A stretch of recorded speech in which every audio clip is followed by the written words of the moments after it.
G'day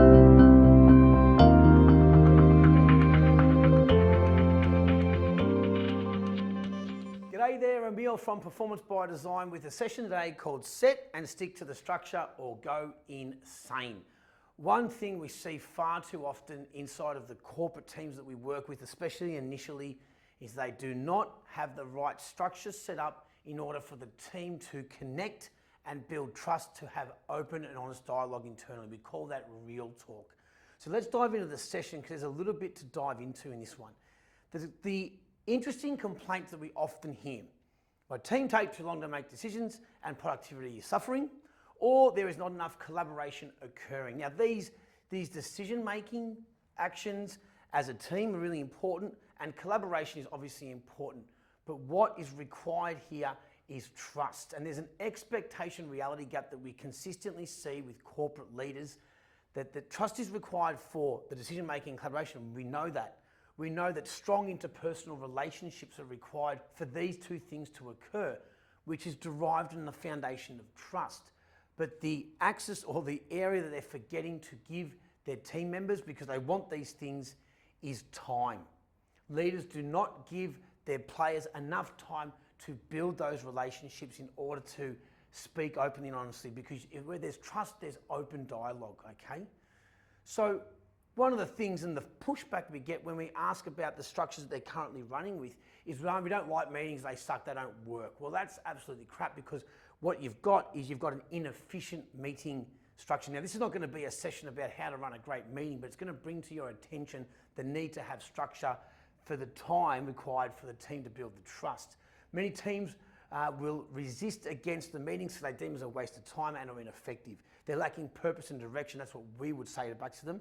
But the problem is there's a high focus on the what and the results, and there's not enough time on the how.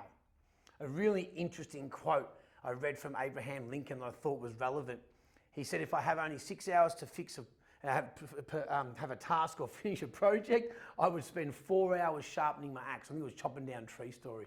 Now, what I'm going here today to challenge you on is conducting regular meetings that explore more about how you are getting your results over what you are doing and the results themselves.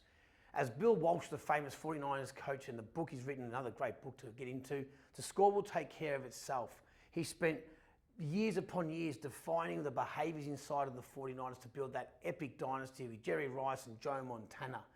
The behaviours and process, if you stick to behaviours and process, the results will look after themselves. The problem for leaders we see that are running ineffective meetings and not getting that decision-making and collaboration is they're not giving their team time to talk about how they are getting their results, not giving them time to strengthen those inner relationships that drive the external results. I love this saying. When I came up with this many years ago, it really has resonated with me all throughout our journey working with corporate teams, okay? And the thing about trust and these relationships we talk about a lot is it really does, and it does get built around deep and meaningful conversations. And again, we're going back to that ability to build that trust, to have them, because if we don't trust someone, we won't speak up, we won't share our vulnerabilities, we won't empathize with them, okay?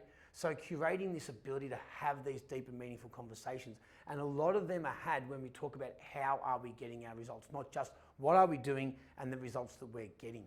And when you look at companies like Google that spend millions and billions of dollars on the actual structure of their office makeup, it's again, how do we set up situations physically where we are interacting and building those connections, not just having those conversations in our meetings, okay? So a couple of questions to end the session on today to dive into. How can you improve your meetings to enhance the trust and relationships within your team? Well, one way is to start talking about your how, sharing your wins, sharing your challenges, talking about how you are getting the results you are getting. And secondly, how can you restructure your office or space to enhance little and often interactions to build that trust, which leads to the collaboration, this leads to innovation, and that group decision making, okay? That's our session for today. Set up and stick to the structure or go insane. My name's Emil from Performance by Design.